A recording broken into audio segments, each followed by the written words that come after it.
Hi folks. Well, recently the nation of South Korea had launched into space for them one of their satellites, a satellite that takes images of the Earth. It's supposed to be very sophisticated, high resolution, and they will no longer have to rely on imagery purchased from the United States satellites.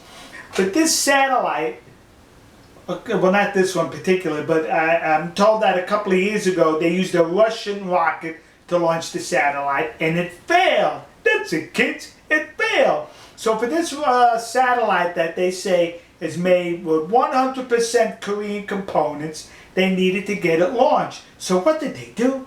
They looked across the Sea of Japan, and there it is, the land of the rising sun, Nippon, Nihonkoku, Japan. That's what they did, kids. They contracted with the Japanese space group to launch their satellite into space, which reminds me of recently here in the United States, our military was complaining to the commies in China that some of the electronic components you're selling us is defective, faulty, and doesn't work. And the commie reply was, hey, you want cheap components? You buy from China. You want components that are going to work? You buy them from Japan. So I guess that's what the Koreans did here. They used a Japanese rocket. But here's the interesting part. The town where the rocket was being launched, the Japanese citizens there all throughout the town waved Japanese flags and South Korean flags and a show of friendship and harmony between the two countries, and happy that South Korea went there to launch their satellite. They were showing friendship. Now let me show you how the South Koreans reciprocated. There's a TV network in Japan and South Korea. It's an English-speaking network to broadcast around the world because I guess English is a universal second language.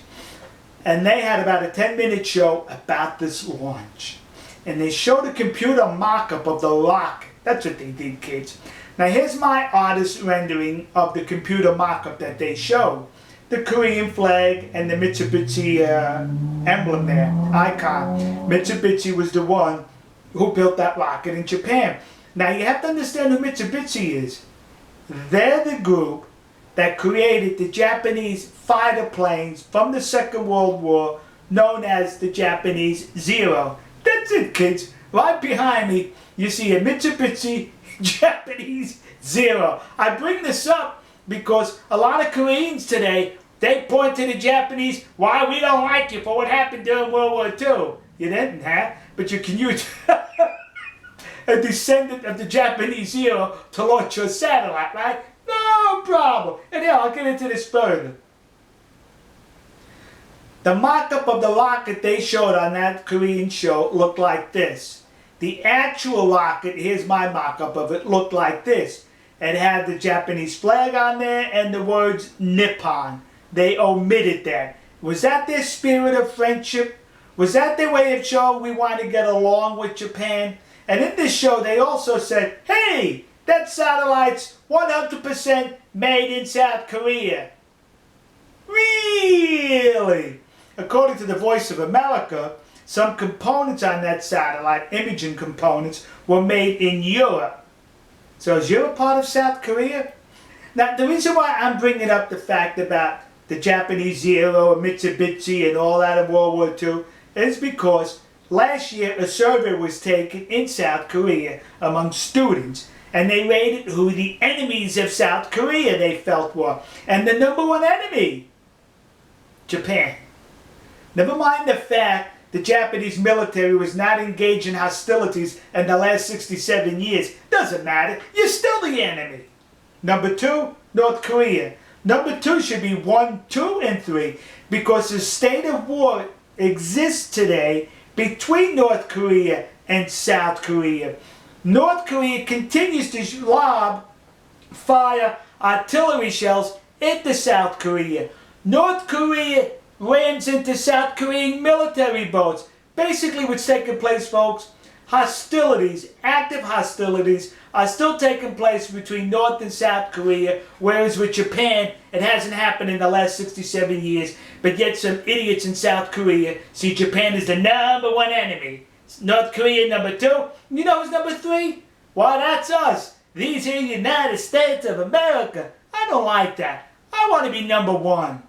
But what's disturbing about this is they rate the United States as their number 3 enemy.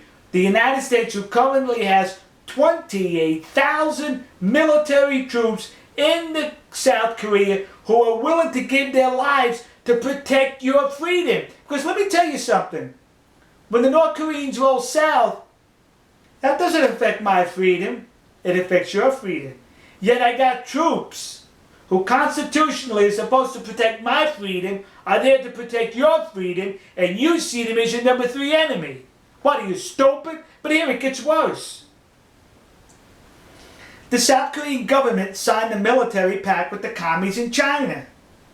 They do not want to sign a military pact with Japan because they're saying it would upset the populace, so perhaps somewhere down the road. You see the nonsense that's going on here? We're talking about crazy people here. The Korean Peninsula is divided in half, not because of Japan, because of the commies in China. The Korean War, which is something like 4 to 5 years after the end of World War II, something like 260,000 North Korean troops, communist troops, were engaged in hostilities. The communists in China sent 1,300,000 troops into that war. Korea, the peninsula, is divided today because of the commies in China. The North Koreans are engaged in hostilities today against the South Koreans because of the commies in China. Yet, you sign a military pact with those engaged in hostilities against your country, but you refuse to do so with those who have not bothered you in 67 years. What we have here, folks, is a nation of idiots, those who support the fact that to sign the pact with China, not Japan, those who see Japan as the number 1 enemy and the United States as the number 3 enemy. You're stupid. I said bring the 28,000 American troops home. If you don't like us, if you see it as an enemy, then we should not shed one drop of blood to defend your freedom. That's my thoughts, kids. We'll see you. God bless you. God bless America. And God bless the nation you happen to be in. See ya.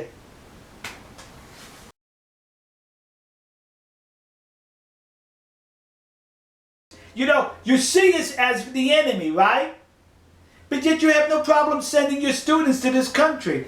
That's why a few years ago when you held those massive anti-American beef demonstrations in Korea, and you said, why, we don't want your mad cow disease. I said it had nothing to do with mad cow disease. I said they were basically anti-American, and that survey proves it. Yeah! You don't like these here United States of America. But let me tell you something, folks. This is my country. And all 310 million of us love this country. Also, the 28,000 we have on your peninsula love this country. Would you send them home, please? And stop hating on that country on the other side of the sea, Japan. Make nice, will you?